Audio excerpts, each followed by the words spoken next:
नमस्कार मित्रों। तो इस वीडियो में हम बात करेंगे एनटीए नेट में जिन प्रश्नों को चैलेंज किया गया था उसमें से कौन से चैलेंज एक्सेप्ट हुए हैं और कौन से चैलेंज नकार दिए गए हैं, किन किन प्रश्नों में बदलाव हुआ है, कौन से प्रश्न डिलीट किए गए हैं और किन प्रश्नों का मल्टीपल उत्तर सही किया गया है। तो चलिए देखते हैं पहला प्रश्न कौन सा है। यहाँ पे देखिए, जो पहला प्रश्न है ये मानक विचलन का है। यहाँ पे आप अपनी स्क्रीन पे देख पा रहे हैं। तो इसमें पहले ऑप्शन डी सही माना गया था 47.73 और अभी यहाँ पे ऑप्शन ए कर दिया गया है 34.13%। ये एक चेंज किया गया है। क्वेश्चन आईडी आप देख सकते हैं 4642। दूसरा जो क्वेश्चन है ये काफ़ी विवादित हो गया था। यहाँ पे बताया गया था कि which of the following earthquake wave are more destructive at the epicentre.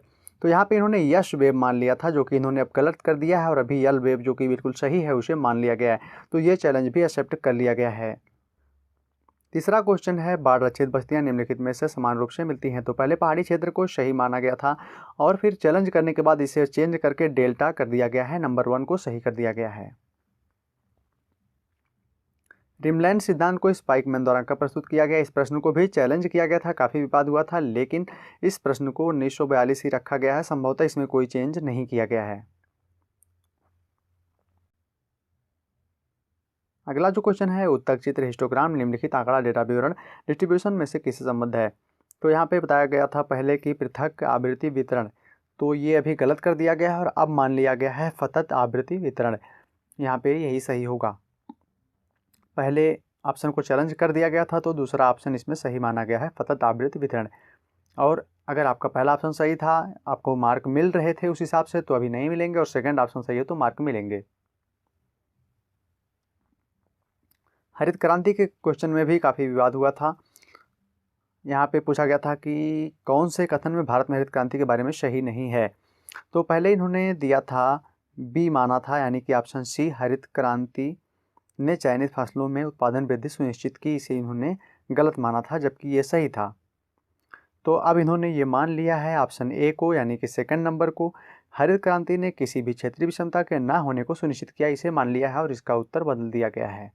यहाँ पे जो कट का निशान है वो पहले के उत्तर का है, जो बाद में अलग निशान है सही का निशान है, या फिर एक लंबी लाइन है, उसका मतलब है कि जो करंट आंसर माना गया है वो है। एक देखिए क्वेश्चन डिलीट किया गया है, the among of the following defined geography as chronological science. तो इस क्वेश्चन को डिलीट किया गया है। इसमें क्या रीज़न है डिलीट करने का मैं कंफर्म नहीं हूँ, लेकिन इस क्वेश्चन को डिलीट कर दिया गया है और इसका उत्तर सभी लोगों को समान रूप से, इसके जो भी अंक हैं वो सबको समान रूप से मिल जाएंगे। भारत और पाकिस्तान के बीच अंतर्राष्ट्रीय सीमा का सीमांकन बंटवारे के पश्चात किया गया था। यह सीमा किस प्रकार की है? तो पहले यहाँ पे इन्होंने माना था सांस्कृतिक सीमा, जबकि लोग अनुवर्ती कह रहे थे। तो अब देखिए इन्होंने विवाद को टाला है और सांस्कृतिक और अनुवर्ती दोनों को सही मान लिया है, क्योंकि अनुवर्ती के अंदर आती है सांस्कृतिक सीमा। सांस्कृतिक सीमा जो है अनुवर्ती सीमा की एक ब्रांच है। तो इन्होंने सांस्कृतिक और अनुवर्ती दोनों को सही मान लिया है, और अगर आपने अनुवर्ती या सांस्कृतिक में से कोई भी टिक किया है तो आपको नंबर मिलेंगे। खास बात यह है कि इस प्रश्न में कॉमन नंबर नहीं मिल रहे हैं, यानी कि ऑप्शन ए और ऑप्शन डी 1 और 4 इसमें से अगर आपने कोई किया है तो ही आपको नंबर मिलेंगे। अगर आपने 2 या 3 में से कोई किया है तो नंबर नहीं मिलेंगे। यहाँ पे 2 ऑप्शन सही किए गए हैं लेकिन कॉमन नंबर नहीं मिल रहा है। ये देखिए एक और क्वेश्चन है, यहाँ पे बताया गया था ज्वार-भाटा का समय अवधि के बारे में सवाल था। The moon high tide time lag in each day in 50 minute. तो यहाँ पे फिर इसका रीज़न भी बताया गया था, the total duration required to complete the 2 cycle of high and low tide at any place in 24 hour 50 minute. तो ये जो है, चूँकि लोगों का कहना है कि यहाँ 52 मिनट होना चाहिए, किताबों में भी 52 मिनट लिखा है, लेकिन एनटीए ने इस क्वेश्चन में जो आपत्तियाँ दी गई थी उसको सही नहीं माना है और इस क्वेश्चन की दी गई आपत्तियों को खारिज कर दिया है। और जो कि पहला ऑप्शन सही था, ऑप्शन ये, जो कि निकटतम आंसर था, ये उसी पर बने हुए हैं। जिन्होंने भी 52 मिनट सोच के इसको चैलेंज किया था उनको रिजेक्ट कर दिया गया है। क्योंकि निकटतम उत्तर 50 है तो ये 50 पे बने हैं और इन्होंने इसी को सही माना है।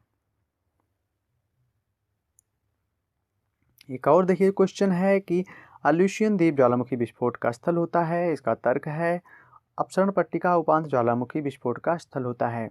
तो पहले इन्होंने बी माना था कि सही व्याख्या नहीं है, लेकिन अब इन्होंने मान लिया है ए और आर दोनों सही हैं, ए आर सही व्याख्या है। बहुत सारे चैलेंज जो हैं वो एक्सेप्ट किए गए हैं। ये सभी वे क्वेश्चन हैं जिन्हें हमने फाइंड आउट किया है।